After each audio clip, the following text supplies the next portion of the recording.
Ladies and gentlemen, now we have come to the final presentation, and for that I would like to invite Mr. Tharaka Silva, General Manager, Human Resource, Union Apparel.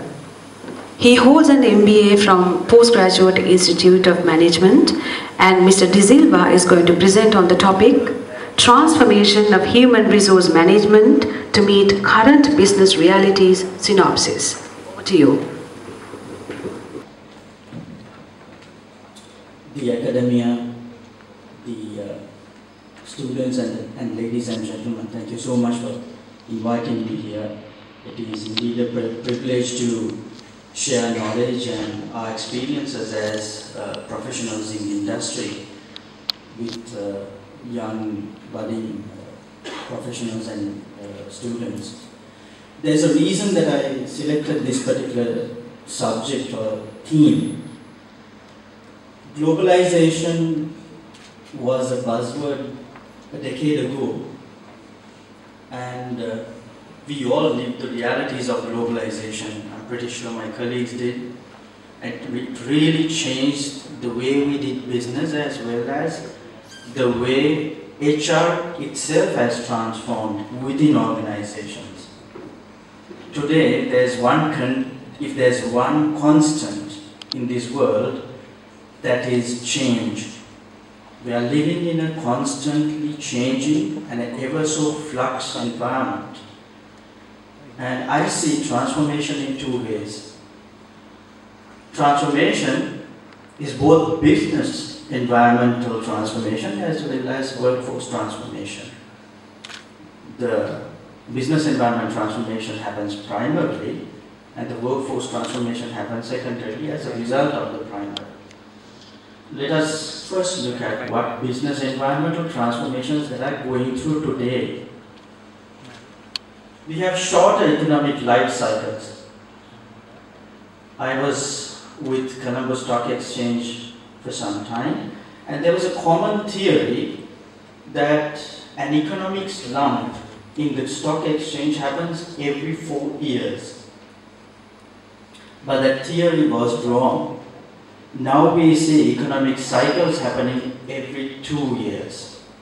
Well, going forward, we'll only see that expediting and increasing in speed. We have shorter life cycles in products and services. Any of you who are technology junkies, particularly if you look at the iPhone, the first iPhone that came into being, how many versions of iPhones have come into the market ever since? Product life cycles are changing. And the introduction of the techno-social environment, particularly social media. Social media has defined the way we live life. Social media has defined the way we share information and the way we interact. Sometimes when we go home, both my wife and I both work, and we suddenly realize after attending to all our daily chores, both of us are on the tab, reading something or going through some Facebook or whatever. Now, if that transformation has impacted a family unit, I can only believe how that transformation is impacting the younger generations who are born to this technology. And also there's a whole new ethos of social ethical responsibility in all the products and services. All the products and services, particularly products which are produced in Sri Lanka, I believe, which are going to global markets, are compelled to follow compliance requirements, whether they are produced through ethical means, whether they are produced through what is the carbon footprint of the organization, and so on and so forth. And also technological disruption. We have gone on the days that we had network computing. Now it's all about cloud computing. Gone are the days where people sat on computers and did coding, if any of you have done so. Now it's all open source computing, open source software. So these are the business realities that are changing. As a result of that, what are the transformations happening in the workforce itself. It is estimated that 75% of the global workforce by 2020 is going to be millennials. And millennials, as you know, as most of us, are not career bound. When we left university, when we were schooling and even in our careers, we've always focused on career development. But the millennials, they are not focused on career development. They are in it for the experience. I'm pretty sure all of you, students who are here, will share the same sentiments with me. Most of the youngsters whom I interact with, they join organizations, they seek for a certain experience. If they don't get it, they seldom waste their time. They move on. And that has happened I've seen that happen so often. I've worked in different industries. I've worked in mobile, in software, in production, in manufacturing. I've seen this happen ever so often in IT particularly. Work-life balance to the millennials and even the generation Y's happens to be the highest valued form of compensation over money. When in our careers, when we look back, we would have done anything to learn. During our first few jobs, I'm pretty sure we would have done a lot of night work or late night work, purely to learn. But the millennials or the generation Y's, their mindset is changing. They have a different thinking altogether. Technology has made it easy to learn because of the expert systems being available in organizations. The way we take decisions are very different today. It's no longer person-centric, it's system and it's system-centric. And also there's this whole new notion of analytics coming into the business. Analytics means business intelligence, use of business intelligence tools, use of information and really understanding the correlation of information, trying to see the patterns. And it is this complex decision making that changes the way we take decisions and enables us to basically take better decisions in managing the current complexities. We talked about millennials. Some of the characteristics of the generation Y's, they would rather do nothing than do something they don't like. And I'm pretty sure the Gen Y's who are in this room will agree with me. To be a leader, or a high ranker very fast. And they value feedback more than anything. If we think that the current organizations, we can employ youngsters by throwing money at them, that's very wrong.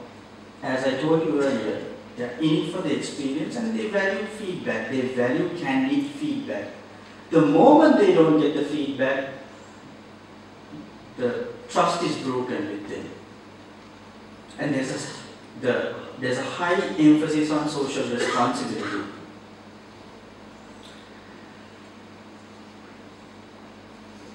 A group called Deloitte, which is a very famous research organization in the world, just like Mercer, KPMG, PricewaterhouseCoopers and so on. They did a survey. They identified their sample was about 300 organizations and they interviewed about 1,000 employees. And they identified 4 main challenges for human resource management to face or manage within the current realities. Leadership and development, these are clustered. They are clustered together because of their common areas. Leadership and development, talent acquisition, retention and engagement, and rethinking of human resource management itself. Let us go to each of these things. In terms of leadership, leadership development is one of the most concerning areas for today's organizations. Let me tell you why. Any employee, any youngster you recruit today, after a couple of years' time, they want to be an assistant manager or they want to be a manager. They want to hit those senior positions as fast as possible. If it took about 8 to 10 years to become a manager or an assistant manager those days, today's managers, if you have friends of yours and cousins or whoever, they become assistant managers in a matter of 5 years or so. They become a manager in a matter of 8 years. And they don't want to remain there. They want to move forward. And as a result of that, the managers and the leaders in the current organizations, they do have competency. They've done their degrees, they've done their bachelors, they've done their masters. Some of them might even be reading for their doctorals. But do they really have the maturity and the experience and the soft skills to function as leaders? That I see is a greatest concern that leadership development is concerned. In all three sectors that I've worked in, even in my current sector, manufacturing, I see this same trend. We have very promising managers, but they don't have the maturity or the level of depth or level of acumen in terms of operating as effective managers. Therein lies the challenge for human resources. And they need to be business savvy.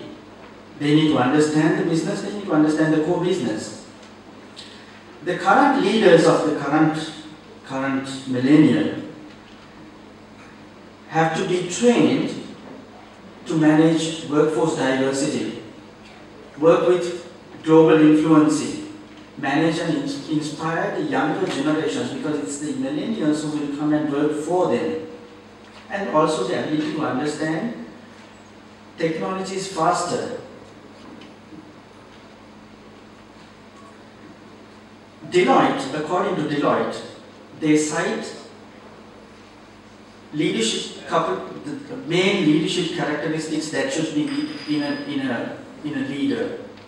Business acumen being rated the most, collaboration, creativity, customer centricity, building teams and talent, and global cultural agility.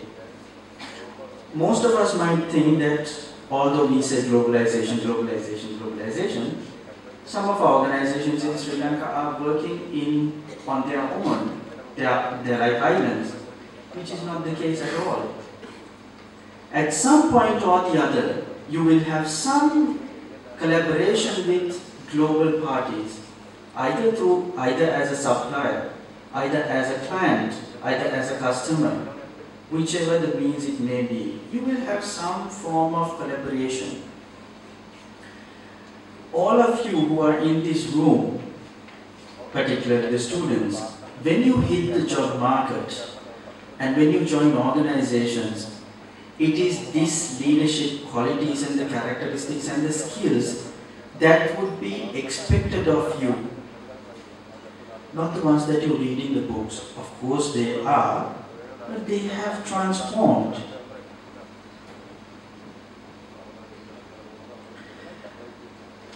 How is the role of development or training and development, or as the professor said, learning and development transformed?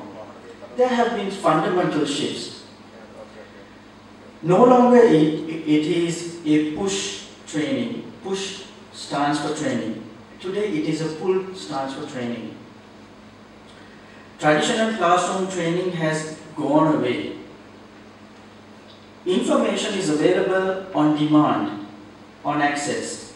It's on portals, it's on knowledge hubs, and so on.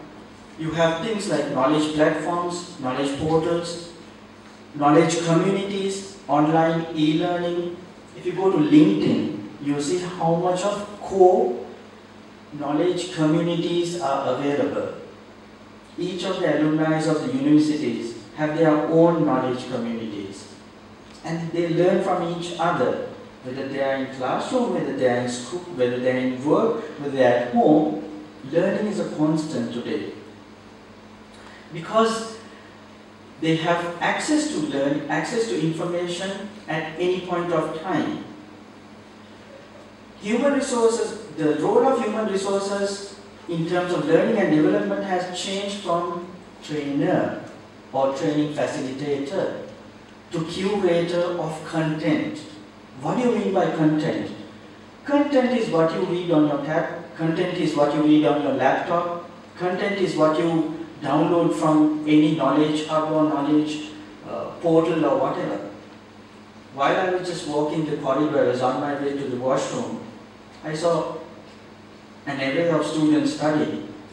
Believe me, none of them were reading books. And it was a surprise to me. The way organizational learning also has changed in the same dramatic way.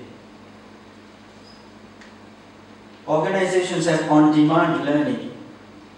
I was working for a company called Vertusa, and there were some consultants from KPMG who were partnering with us, providing some consultancy. We finished a meeting one day, late night, and this guy plugs in the earphones, starts listening to a lecture which is hosted on their corporate site. And I asked him, what's the mighty hurry to do this right now? They're supposed to go through this particular training, a series of trainings, before a particular deadline that has been given. Now this guy is way miles away from his home. He was an Indian. And he's working, he's on site, at a client site, but learning goes on. How many of, even in Sri Lanka, people who are in sales, people who are operating in dispersed geographies, how do you think they should learn? Are we really leveraging on the technology in terms of making learning a possibility for them? So those are challenges for HR in terms of training and development. What about performance management? If you would have, I'm pretty sure you would have bell curve or the normalized curve of performance in your studies.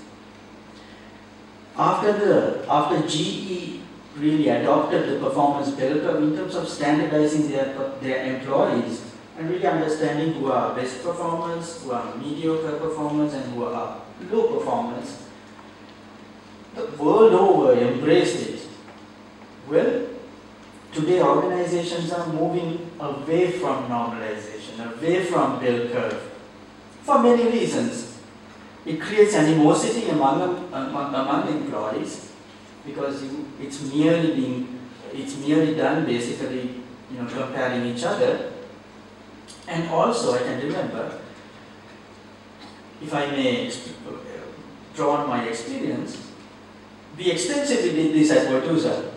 And every cycle, after every cycle, you won't believe the two categories of the people who left. The lowest performers and the average performers. Because the average performers they don't believe that they are average. They have a constant argument with themselves. So, every cycle, you end up with a mass exodus of people, huge number of employees leaving. And would you want to adopt something, a performance management tool or a process, where you would lose people? You have to think again. Today, performance management is on social media. If I tell you, I was going through some of the HRIS applications available in Sri Lanka, and to my surprise, performance management has moved away from rating and ranking. It's all about creating peer pressure. You have something like a web page, and each division, everyone is on that web page, just like a Facebook. And how performance is managed is purely by if divisional goals have been just pasted on that web page. And just like if you have done Viber, you see those clouds of dialogues coming in from here and there. Everyone will say, hey, great achievement. Hey, good going. Like next time let's go for 80% or whatever. It creates a whole new momentum within the organization. It creates a whole new encouragement within the organization, and at the base of it, it's just peer pressure. No feelings are hurt, but people are motivated on their performance. Of course, every now and then you will have to basically sit down and give them feedback and coach them. More and more performance management tools are becoming self-driven, as opposed to someone sitting down or your superior sitting down and rating you. It's all about you have MBOs being set, you do the evaluation, you do the math and come back. You make the assessment. And your superior plays the role of a coach in terms of going through what you have achieved and will guide you accordingly. Performance management will change and has to change in that way.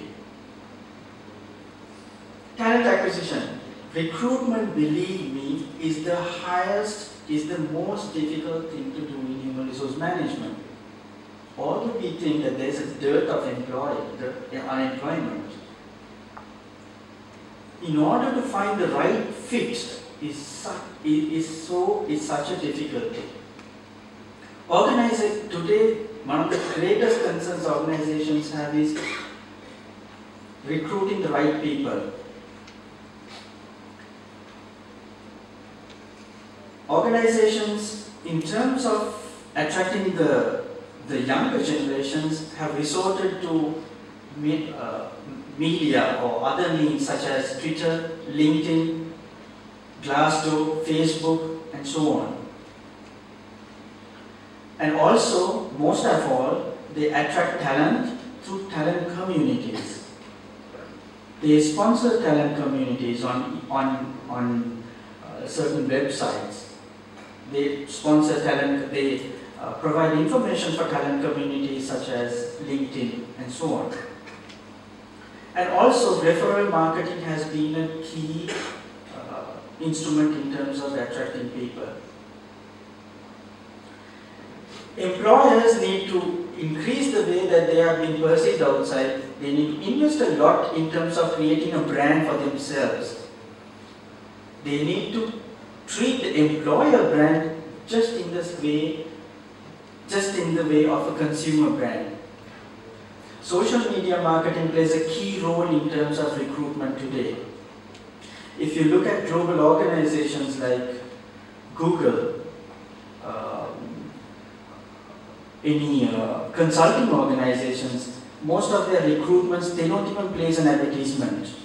And also, it also depends on what kind of person, what kind of level of a person you're trying to attract. If you want real smart financial professionals, there is a separate community that you need to tap in LinkedIn or in social media.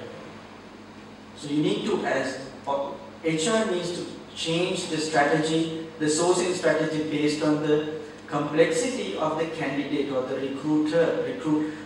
or the person who is being recruited. Retention has gone to the extent of engaging people into the organization. And when I say engagement is primarily twofold: social engagement and technical engagement. Social engagement means what is the level of, how much of a bondage does the employee have with the rest of the social framework of the organization. Teams, friends outside the division, what are the roles he or she plays in other communities within the organization. Social engagement. Technical engagement is what is the level of bondage one has with his or her own job. So engagement, if organizations are looking to engage people, these are the fundamentals that needs to be looked at.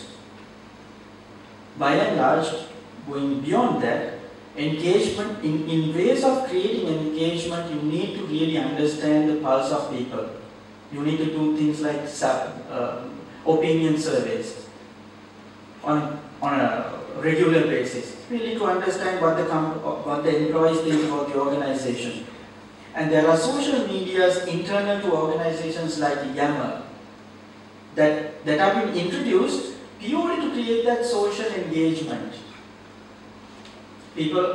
Businesses where employees are pretty much sedentary and they don't have the time to move around and socialize, they have other means like internal social media in terms of creating engagement, facilitating engagement in employees. And organizations such as John Keel's, beyond the role of your job, they have things like the Chairman's Award, where they basically get employees to come, see any employees within the group to come and work for a certain cause, a worthy cause. Things like tsunami restoration, things like poverty elevation, and things like that. And I believe organizations such as MAS and Brandix also are following suit.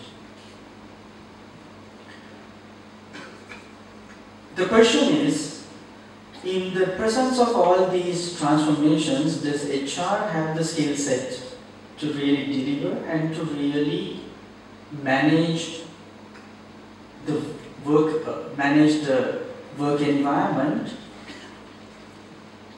in retaining the people, in attracting and retaining the right people? As per the Deloitte survey, 45% of the business leaders thought that HR does not have the skill set to meet the current challenges of the current business realities. In a way, it is also realistic. The rate of change that is happening, I feel, my colleagues will empathize with me, that unlike any other function, HR has the most vast scope to manage within the organization.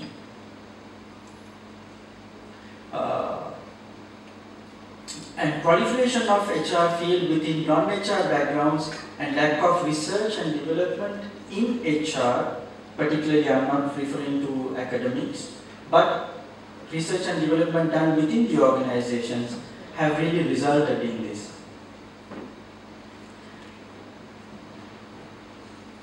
So what is the skill set that is needed for HR professionals in the current millennium, to face the current realities? HR skills such as recruitment, of course, innovative ways of recruitment, compensation strategies that will fit and that will address diverse aspirations of diverse workforce. The baby boomers, the Generation X's, Generation Y's, the millennials. Today's organizations are composed of all. So you cannot have just one compensation strategy. Organizational design, organizational development interventions.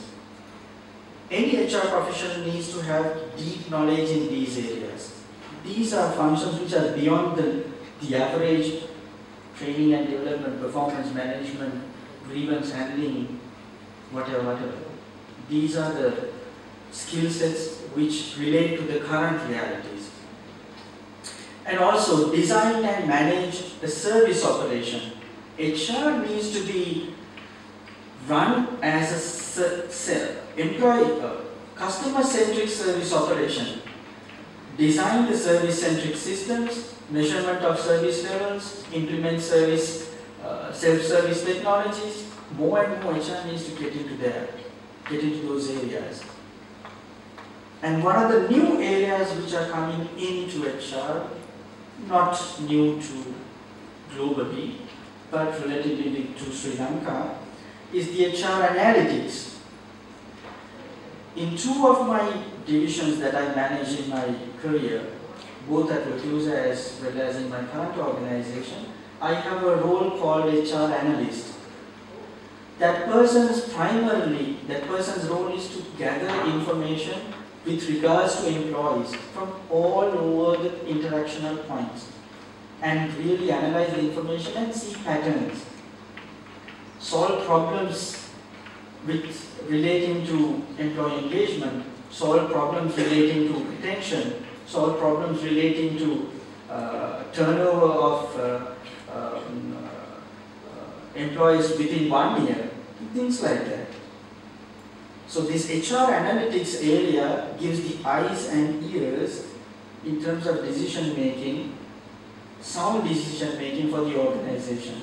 That is a real value creation which goes hand in hand with business intelligence for organizations and manage and develop leadership as we discussed.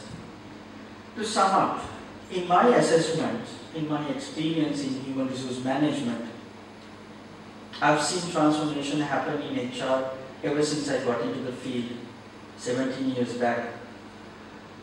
And I feel today, particularly this goes out to the students, I feel the two challenges any HR professional has to face and deal with is, number one, do you have the right skill sets to partner the business, partner your CEO, partner your center leader or whoever. And at the same time, you need to play the role of a change agent in terms of neutralizing, in terms of really managing the current realities. I feel these are the two most important roles of HR professionals, whether it be an HR executive, HR manager, HR head of HR, or whatever it is in the current realities. Thank you very much.